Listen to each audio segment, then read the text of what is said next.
Pemerintah itu dikerjakan penuh oleh industri, dikerjakan penuh oleh swasta, pemerintah nggak ikut campur di situ. Tapi kalau itu jadi, saya pasti datang, saya buka. Karena jelas brand dan prinsip Indonesia. Kami meminta agar Bapak Presiden Prabowo membuka hati dan meruntuhkan segala tembok yang menghalangi antara beliau dengan purnawirawan TNI. Kami ingin menyatakan sudah waktunya Indonesia diselamatkan, sudah waktunya Fufufafa atau Gibran Rakabuming Raka dimakzulkan. Kenapa Jawa kalau bukan Rana ngapain sih? Kepala keamanan. Ngapain keamanan ketemuin pengacara? Saya bilang yang busuk itu bukan hanya Jokowi, pelindung dia itu. Yang saya katakan tadi ada mantan Jenderal TNI. Kita datengin rumahnya, kita bongkar. Rumah itu di bawahnya ada bunker, tempat naruh uang.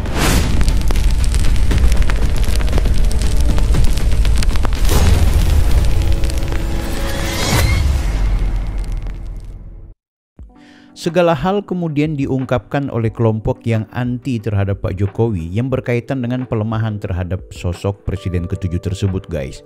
Tidak puas di soal 11 triliun, korupsi OCCRP yang tidak terbukti, demikian juga dengan ijazah palsu. Sekarang kembali diulik-ulik hal-hal yang berkaitan dengan SMK. Ya, mobil SMK kan cukup ramai kemarin itu. Coba di video ini kita bahas ya, kita telusuri dan kita pelajari. Dan ada beberapa cuplikan video juga yang ingin aku share ke teman-teman. Bagaimana orang-orang yang menurutku semakin kesini semakin gak waras sih. Termasuk soal tuduhan bahwa Pak Jokowi itu memiliki uang yang disimpan di dalam rumahnya. Ada bunker ya, ada tempat penyimpanan uang banyak kayaknya seperti itu. Oke, kita ke SMK dulu guys. Sebenarnya kenapa kemudian SMK itu diributin oleh orang? Kenapa Pak Jokowi dituduh sebagai presiden yang berbohong? Karena bilangnya ada inden 6.000 unit mobil SMK, tapi sampai sekarang tidak pernah tercipta, tidak pernah produksi. Dan begitu juga bahwa disampaikan yang namanya SMK ini janjinya Pak Jokowi. Ini sebenarnya gimana sih persoalan SMK? Ya kan guys, kenapa kok dijadikan sebagai hal yang kemudian mengkritik Pak Jokowi dan menjatuhkan Pak Jokowi? Pak Jokowi melakukan kesalahan apa terkait yang berkaitan dengan mobil SMK ini? Kita langsung dengarkan aja pernyataannya Pak Jokowi guys. Mobil SMK gini, ini mobil SMK itu kan dulu produk uji coba dari prototipe dari anak-anak SMK dibantu oleh beberapa teknisi dari perusahaan-perusahaan besar. Kemudian jadi yang namanya mobil SMK, ya enggak? Ya kan bagus. Saya saat itu menjadi wali kota itu hanya mendorong loh. Jangan dipikir saya yang buat mobil SMK, siapa yang buat? Hanya mendorong agar mobil itu segera bisa diuji emisi, uji layak jalan, tugas pemerintahnya itu. Setelah jadi, dia diserahkan kepada industri. Mau diproduksi atau tidak produksi bukan urusan kita lagi. Masa presiden mau membuat pabrik sendiri, bikin mobil SMK sendiri, yang bener aja kamu itu gimana sih? Gimana? Loh itu urusan orang industri, urusan saya urusan apa dengan produksi SMK itu? Nggak ada urusan pemerintah, itu dikerjakan penuh oleh industri, dikerjakan penuh oleh swasta, pemerintah nggak ikut campur di situ. Tapi kalau itu jadi, saya pasti datang, saya buka. Karena jelas brand dan prinsip Indonesia. Oke, jelas ya guys ya. Jadi soal SMK ini, sebenarnya orang salah alamat ketika mengkritik Pak Jokowi. Bahwa di momentum Pak Jokowi jadi wali kota Solo, kemudian ada kreativitas dari anak-anak SMK yang ada di Solo itu membuat sebuah kendaraan, ya, sebuah mobil. Ya tentu sebagai wali kota memanfaatkan momentum itu untuk kemudian meng-up ke ruang publik. Artinya inilah karya anak lokal yang seharusnya diberikan penghormatan. Hanya kan memang mengurusi urusan mobil ini ternyata tidak mudah guys. Termasuk untuk apa ya, ada istilahnya emisi, ada mesin yang harus selain apa untuk kemudian diproduksi dan juga dikelola dan diperbanyak. Ada izin-izin dan mekanisme-mekanisme yang harus dikelola secara serius gitu. Karena aku nggak ngerti ya soal permobilan. Tapi yang jelas pada dasarnya ada industri atau perusahaan ini mengalami kesulitan untuk mengembangkan. Nah tentu sebagai wali kota dan bahkan ketika Pak Jokowi jadi presiden, Dia punya agenda dan punya misi. Kalau seandainya mobil SMK ini bisa produksi secara massal dan maksimal, maka akan dijadikan mobil nasional. Ya problemnya kan ketidakmampuan industrinya atau ketidakmampuan perusahaan yang dapat memproduksi atau mengelola mobil tersebut, guys. Jadi bukan kesalahan dari Pak Jokowi kan gitu. Saya kalau jadi wali kota misalnya, kemudian ada warga saya yang punya kreativitas, jangankan mobil, motor, ya, dia bisa ciptakan motor dengan mesinnya, dengan pengelolaannya dan kemampuannya, apa saja yang bisa diproduksi dan itu sesuatu yang sangat langka di Indonesia, maka saya akan akan saya support, akan saya backup, akan saya endorse.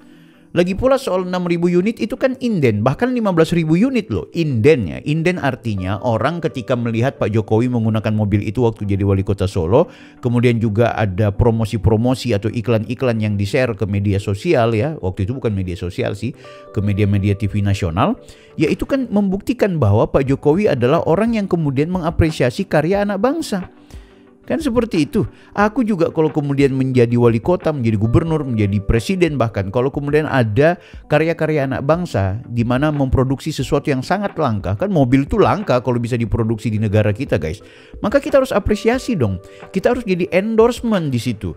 Bahwa kemudian nanti bisa kerjasama negara memberikan backup tambahan dana, suntikan dana, yaitu pembicaraan berikut. Tapi apakah kemudian produksi sebuah perusahaan itu semata-mata dari negara yang membackup? Kan tidak seperti itu, guys.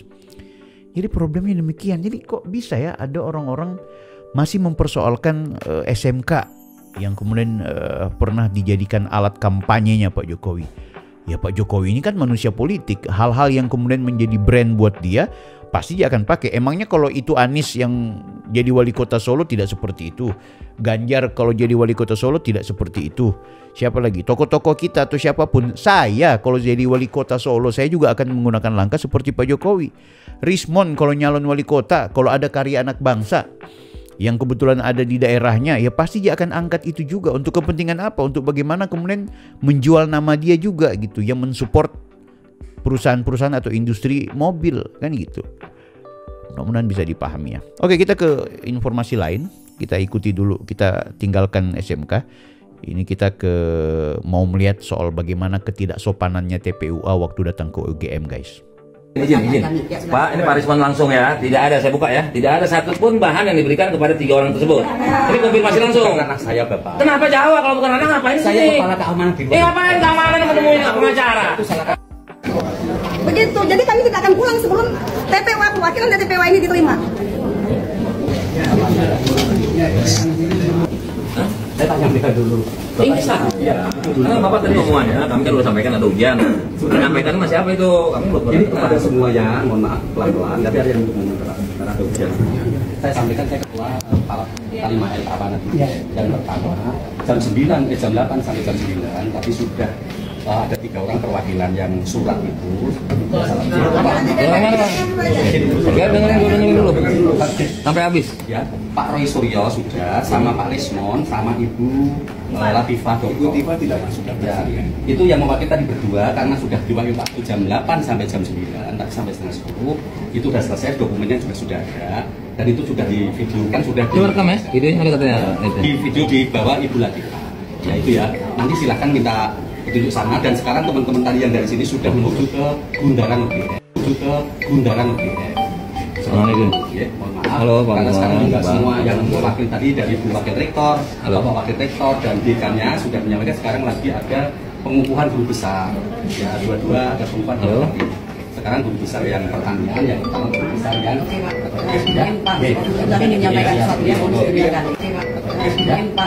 Kami menyampaikan sesuatu yang harus diberikan.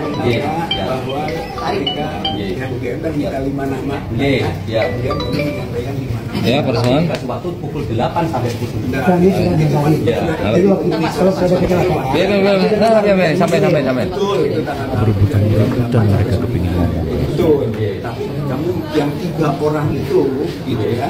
menghadapi hambatan di perjalanan. Iya. Jadi kecelakaan, mempertanyakan. Tapi kan tidak bisa diulang kembali. Pembela ulama dan aktivis. Bahkan kamilah yang bersurat kepada UGM, Pak ya, yang valid dan sah. Kami nggak masalah, ada Pak Roy di situ, ada Rizky, itu sangat membantu. Tetapi kalau Bapak mengatakan tadi sudah selesai, maka itu sudah cukup, itu tidak sah.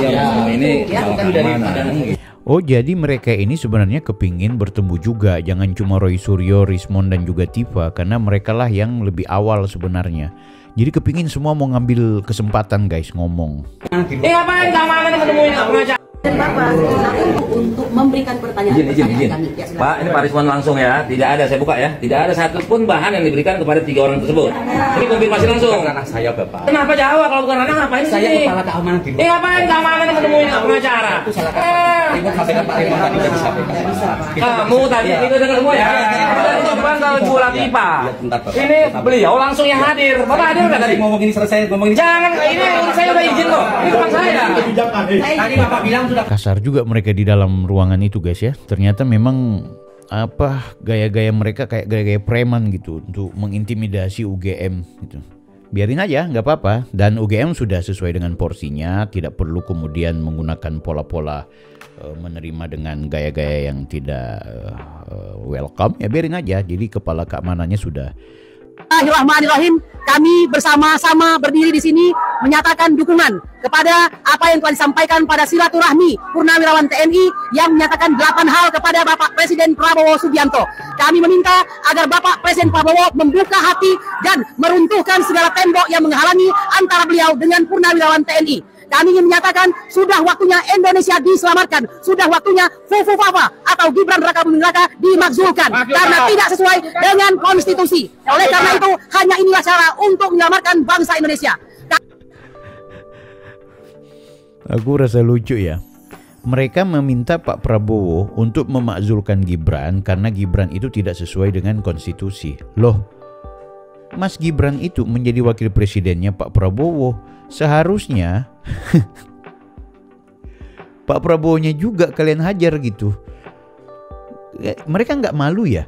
Pak Prabowo minta bantuan Gibran untuk menjadi wakil presiden. Bahkan Pak Prabowo juga ikut memperjuangkan supaya bagaimana caranya gugatan ke MK agar kemudian anak muda itu bisa berkesempatan. Itu Pak Prabowo yang ikut bermain, bukan tidak. Minimal ikut melakukan konsolidasi, bikin gugatan, itu pastilah. Karena ada kebutuhan dari Pak Prabowo. Karena 5 kali Pak Prabowo datangi Pak Jokowi untuk meminta agar Gibran ini jadi calon wakil presiden. Ya kan? Oh, ada intervensi Jokowi karena kebetulan pamannya. Ya sudah, terserah mau dibilang seperti apapun, pasti udah terlanjur karena itu paman dan juga ini adalah kemenakan, pasti akan dicocok logikan. Mau diklarifikasi seperti apapun tetap ada cocok loginya. Tapi yang jelas pada dasarnya adalah itu semua konstitusional. Tidak ada yang inkonstitusional.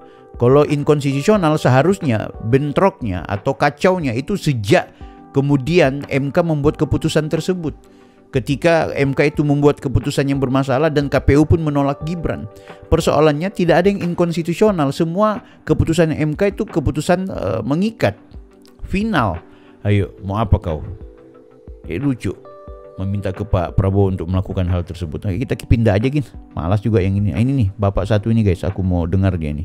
Saya bilang yang busuk itu bukan hanya Jokowi. Pelindung-pelindung dia itu. Yang saya kata-kata dia. Ada mantan jenderal TNI. Mantan jenderal polisi, profesor, doktor, itu lebih busuk lagi. Nah karena itu mulai sekarang ini sadarlah, sadar kau, dan coba hidupkan lagi, bangunkan lagi rasa malumu. Udah cukup puas kok kau di dunia 10 tahun ini, kurang. Saya nggak bisa jawab itu. Tapi pada kesempatan ini saya yang mengimbau, saya minta. Ibunya ketawa-ketawa ini guys. Presiden Prabowo bersikap tegas. Ini bukan masalah rumit, bukan masalah sulit, sangat sederhana. Tinggal pegang kepalanya Kapolri, bongkar jujur, selesai. Kapolri ngelawan, bukan ganti, gantung. Maksudnya yang diminta ke Pak Prabowo untuk kemudian dengan tegas itu apa ya? Soal isu-isu atau kasus-kasusnya Pak Jokowi, kasus yang mana ya? Halo Pak Sunarko, kalau mau memakzulkan Gibran juga Dari sisi apa? Pak Prabowo lagi butuh Jokowi, Pak Prabowo lagi butuh Gibran. Gimana coba? Makanya kalau kepingin berteman dengan Pak Prabowo, seharusnya bersama Prabowo kemarin, bukan sama Anies, ya kan? Baru berikan sumbangan pemikiran ke Pak Prabowo. Jangan ya, wakil presidennya jangan si Gibran. Begitu dong, kalian bersatu semuanya, bukan pergi ke Anies Baswedan. Akhirnya sekarang apa? Begitu Anies kalah, yang menang adalah Pak Prabowo bersama Jokowi dan juga Gibran bersama seluruh elemen yang ikut memberikan bantuan, dukungan, termasuk pilihan. Dan itu juga dilakukan oleh sebagian besar masyarakat Indonesia, 58%. Anda kehilangan arah, tidak tahu mau kemana. Sekarang mau menjilat ke Pak Prabowo, minta perhatian kepada Pak Prabowo. Apa tahu coba jawabannya Pak Prabowo? Sorry ya, ini lagi guys. Ini agak aneh ini. Ya, kita akan ikuti satu hal yang menurutku lucu-lucuan tapi menarik sih. Ini dia. Negara ini cuma problem keluarga Jokowi. Dia pura-pura jual pisang, uangnya miliaran. Gimana caranya itu? Dia pura-pura jual apa? Martabak, uangnya ratusan miliar. Kalau bisa semua gitu, orang mau semuanya pura-pura jual pisangnya, jual martabak. Karena ada janji dapat miliaran. Nggak ada. Sekarang pisangnya kemana? Martabaknya kemana? Udah tutup. Udah nggak ada. Waktu Roy Suryo sama Tifa sama Rosman dituduh mencemarkan nama baik Jokowi. Di mana lagi baiknya nama itu? Dia tipu kita. Dia tipu kita 10 juta kata dia kan. Lapangan kerja 11.000 triliun ada di kantong saya. Mana? Rakyat sekarang sedang susah makan. Kok disebut dia masih?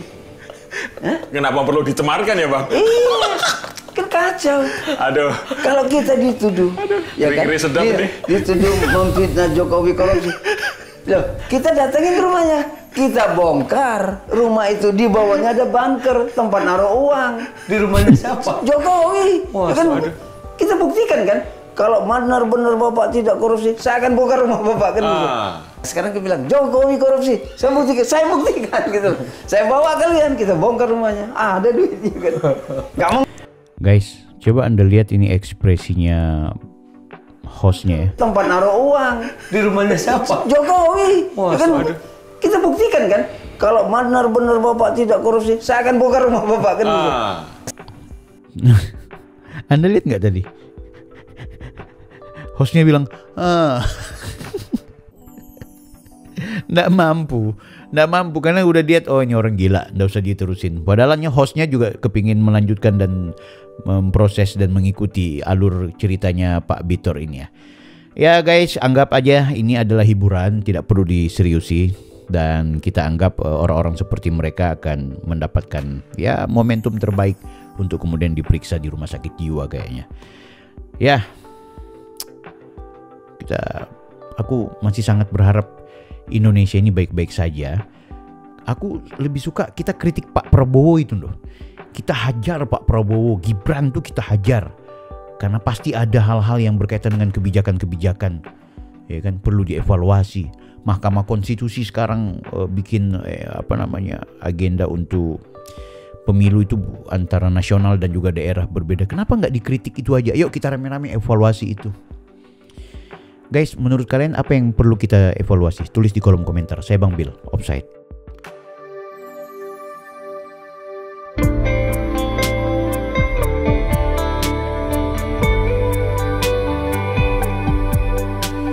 Surga, jalannya ada di dunia. Setelah meninggal dunia tak ada lagi kesempatan untuk bertakwa. La ilaha illallah, lafaz penghuni surga. Firdaus adna ima wa darussalam muqamamu qamun amin khuldi, golongan orang surga. Membaca Al-Quran menjaga lisan.